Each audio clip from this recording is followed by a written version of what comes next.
Welcome everybody to the Borstel family reunion. Woo! Let's be a little more exciting.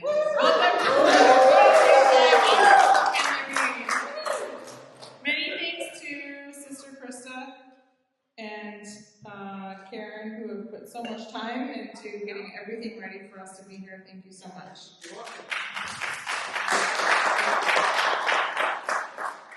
I think everyone here knows who I am, but just in case, I'm Shanti, daughter of Kathy, from the Donald lineage of the family. So tonight we'll be telling stories about the 5 siblings who we all stem from. And tonight we're focusing 6, thanks Mom. So we will do the half tonight and half tomorrow, because I'm sure there's lots of stories. But what we will do is first, one child from each person will introduce that person, and then we will open up the floor to stories about that person. And then we'll move to the next family member. And then after we wrap up family stories tonight, then we have I will let Sister Krista, I won't be able to do it justice, but we have some family videos that we've not unearthed, but we've unearthed. So a little bit, we don't know what we're going to see. It's very exciting. So first we're going to start with my grandfather, the oldest child of them all, Donald von Borstel. So my mother will come up. We're going to ask that the people who introduce the parent can keep it to like 5-ish, 7-ish minutes, but you know, let's see how this goes. So this is being recorded, so we can keep these stories, and so we ask that you use the mic while you're here. So I'm Kathy von Borstel Beam, Donald and Jackie's second child. Joy, can you wave? Joy's the oldest sister, and then I have 3 younger brothers. Carsten is here. I think you all know Carsten, right? Carsten waved at us. And Wayne and Ted aren't here for various reasons. So my dad, Donald von Borstel, was born in Kent, Oregon, out on the ranch, in May of 1921. And his death was in the Dalles, Oregon, on December 6th of 2015. He's buried at the Grass Valley Cemetery in Oregon. His schooling was mostly at the Kent school, but Carsten told me that he went to 1st and 2nd grade at the Kent school, and his parents believed in a larger school to go to in Kent. And then in 3rd grade, he went to Liberty School, which was just, I believe, west of the house, to a smaller school where some other of the children had gone in the neighborhood. And then they decided after a year to bring him back to Kent school. So he finished high school at the Kent school. After high school, he went to OIT in Portland. And Carsten brought a long, narrow photograph of his class at OIT, which he did in Portland.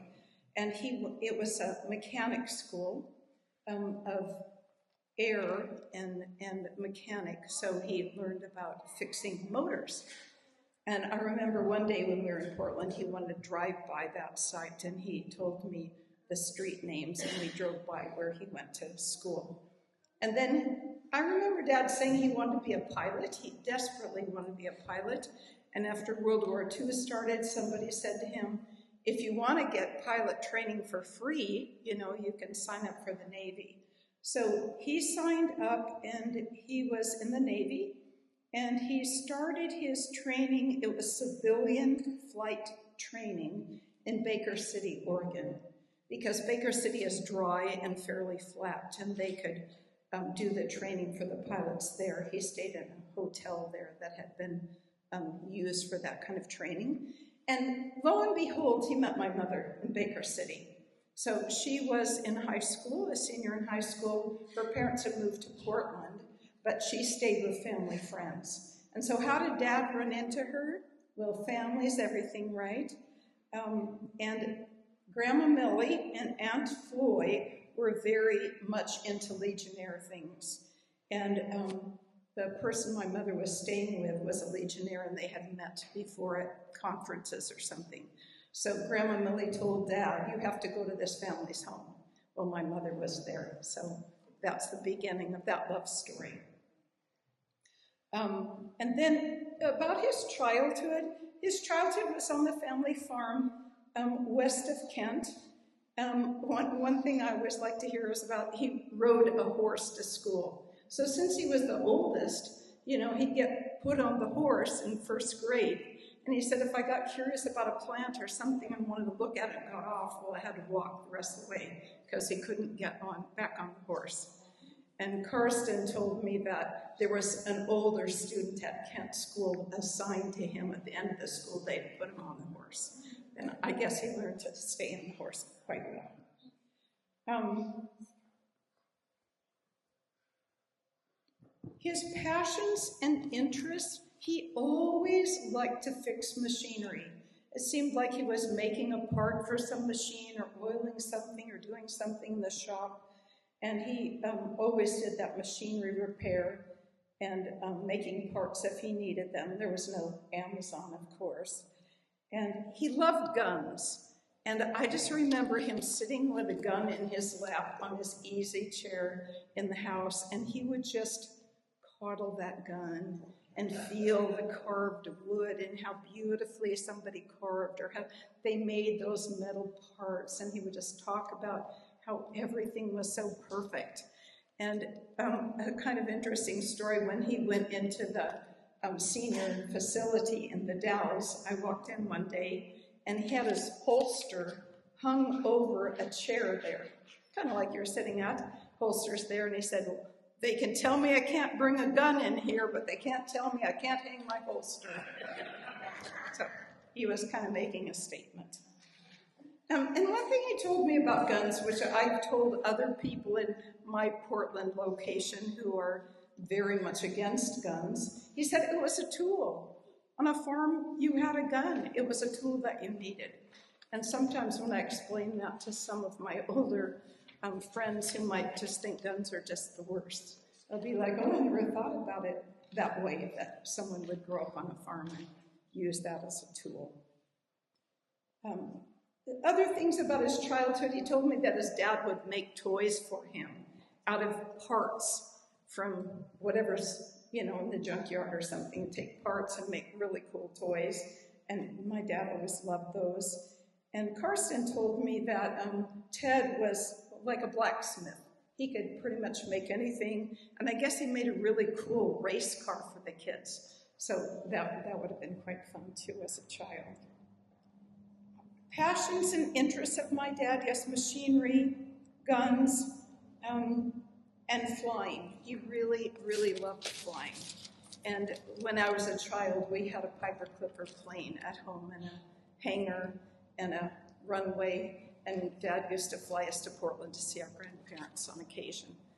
Some of those flights were good and some were a little bumpy in that little plane. I remember one time we went to Portland and the weather was horrible in the gorge, and we had eggs we were taking from our chickens to Grandma and some other things in the back. Dad finally turned around, went home, and he said he took a hose and just hosed the inside of the plane out. Between children getting sick and eggs, it was pretty bad. I think Dad was really self-reliant, could fix things or repair things, because as children, they didn't have everything given to them. They didn't have that much money that they could just purchase things. So he became very self-reliant. I think the things he loved in life were his children. He loved to laugh.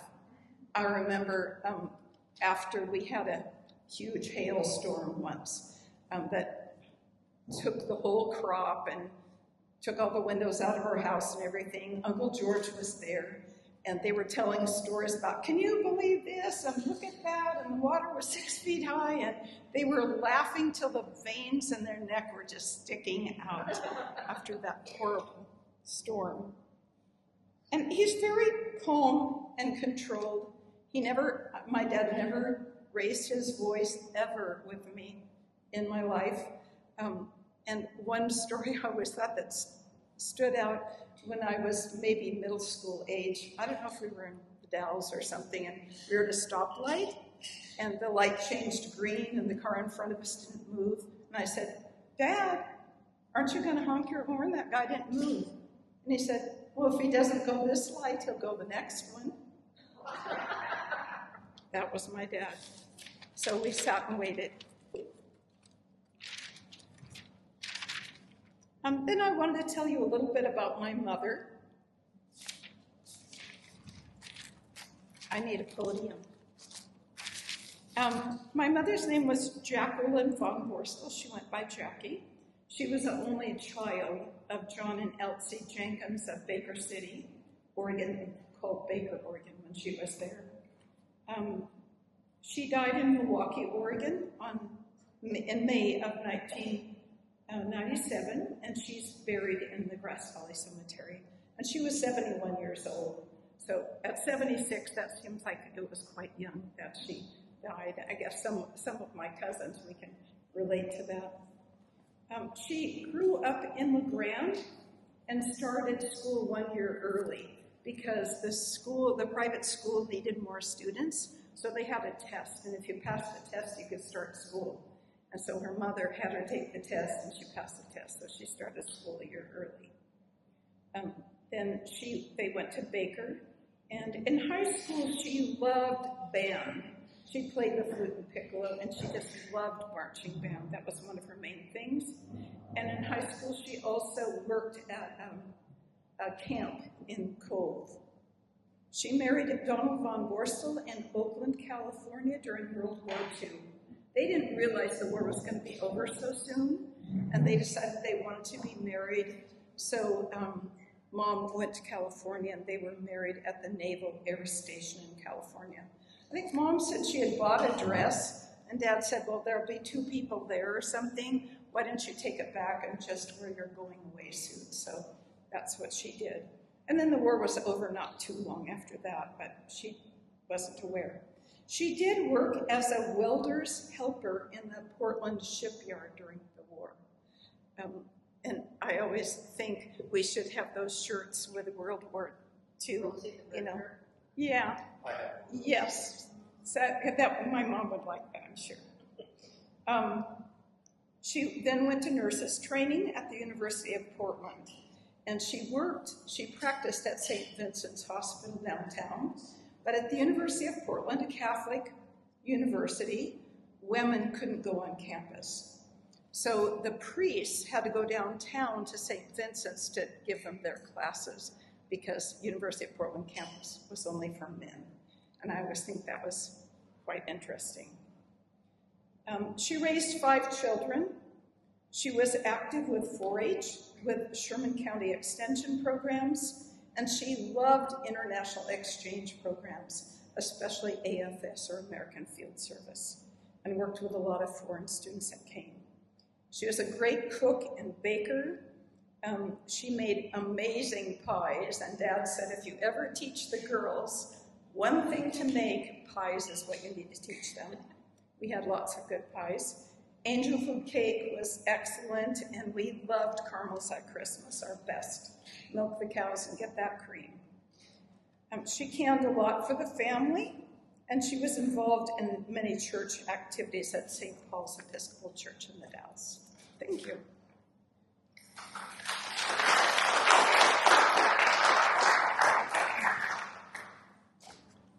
Thank you. Those were fun stories to hear and hear more about my grandparents. Okay, anyone who has stories first, Mark, we're going to, you can still take a seat. Anyone, I'm sure Uncle Carsten, but anyone have stories they would like to share about Donald?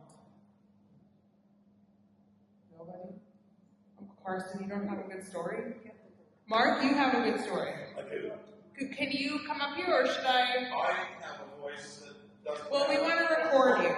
Oh, okay. So, but you can take a seat up here. Are the stairs a challenge? Are you okay? No, I'm okay. Okay. Just take a seat right here. Is he on camera? Just make sure it's right near your mouth. Hello. So, when I was little, Donald just got great joy out of busting my knuckles. And he did that to everybody. And pretty soon I wouldn't give him my hand. But it's funny how funny he thought that was. One time in Grass Valley, I think we were at the pavilion, and there was some seating outside, and Donald was sitting at a table eating some lemon meringue pie. Julie, who was just a little girl, I told her, go up and snap his suspenders. She didn't want to do it. I finally talked her into doing it, and she went up and snapped his suspenders. And one of his suspenders came loose and came around and landed in his pie and shot meringue into his face. And we all thought that was just great. I think that might be it. I probably have many more. Thank you. How did he react to that? What did he? He wasn't really happy about it. But did he know it was Julie? we all knew. No, I don't think he knew that it was my Julie. Yeah, he did You ran grab away? me by the neck. I think I ran away. Yeah, that was a good thing. Just running away. Any other stories? Well, I can't top that story. But You can't. Yes, please come up. I can't top that story, Mark. That was just too great. Do you want to take a seat? Yep. You just have to hold the mic right in your mouth. I mean, not yet. Very, very close. Am I coming through the mic now? Okay, so Julie, you were lucky that you could run away because We want to hear you. I owe this long, slender neck to my Uncle Donald. How many of you remember Uncle Donald grabbing you by the neck as you went by? I remember his fingers around my neck every time I went by, and he was as gentle as he could be with the child, but he would squeeze just enough to really let you know he was there. He would just laugh and laugh as you cringed. And he never quit that. I was in my 40s, and he was still grabbing me by the neck as I went by and giving me a squeeze, and I knew he loved me. Thank you. Yeah, I always wondered how or why my grandpa showed his love by hurting you. You're right though, you would know. And at least for the cousins, he would always do it. And he'd be like, no noise, no noise. And the louder you squelched, the harder he would do the pain. So we got really good at like dancing around silently. You just pull the suspenders really hard. Or we would try and walk by his chair and like get him without him getting us. Or he was doing that. He was like a cat. All right, Uncle Carsten, would you like to take a seat? I won't get up again. Okay, you're good. Okay. Well, what I remember is in 1974, the bank made him sell his airplane.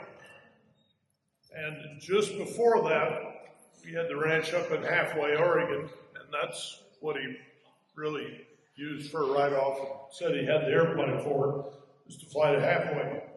Because in those days in the KB-3, I remember leaving one day with Dad and Uncle Carl in the room in the KB-3. I couldn't fall over. I sat between them.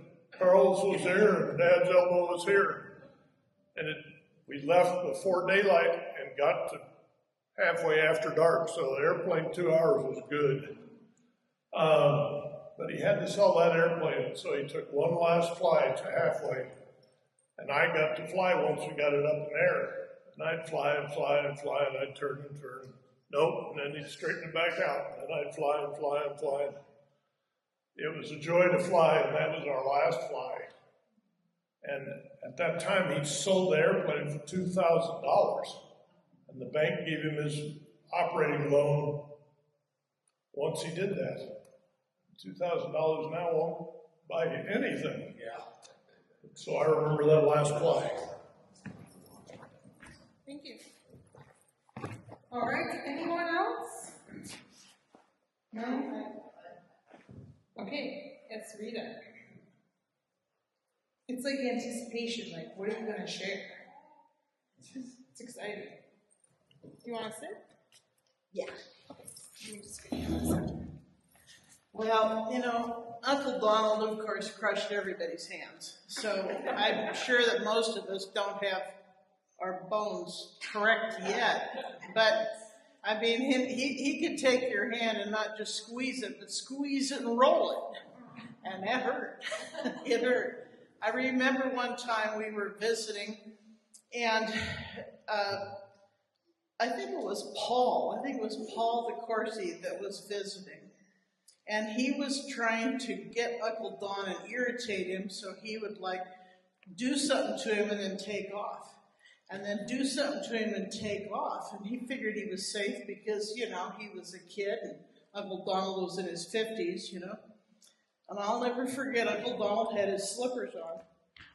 And Paul did one too many things, and Uncle Donald took after him. And he caught him. And Paul didn't know what to do. The look on his face was like,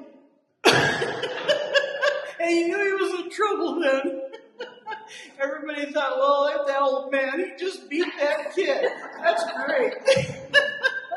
But he was a fun guy to be around because he always had he'd watch you and then he'd think about things and then he'd start telling you what he thought, which was different, of course, than Uncle George, who always just thought about things. Exactly. And we never knew. We really never knew what it was. So Uncle Donald at least would share it with you eventually. He would share it, you know. And he was a wonderful uncle to have. And of course, he was 10 years older than my mother. So he was always old to me, you know, even when he wasn't that old. So he was a great guy, though. Anyone else? For those of us who ever spent Christmas with him, just pocket knife. He would cut every tape seam wherever a package was taped, and he would unwrap the whole package, not look at the gift, fold the paper nicely, set it aside, and then he would look at his gift. And I remember all of us would be like done opening gifts, and Grandpa would still be in his chair like for 30 minutes opening the gift. It was kind of funny. A very thorough guy. All right, I think we will move on to the next sibling in line. So Mark will be speaking about his mother, Cassie.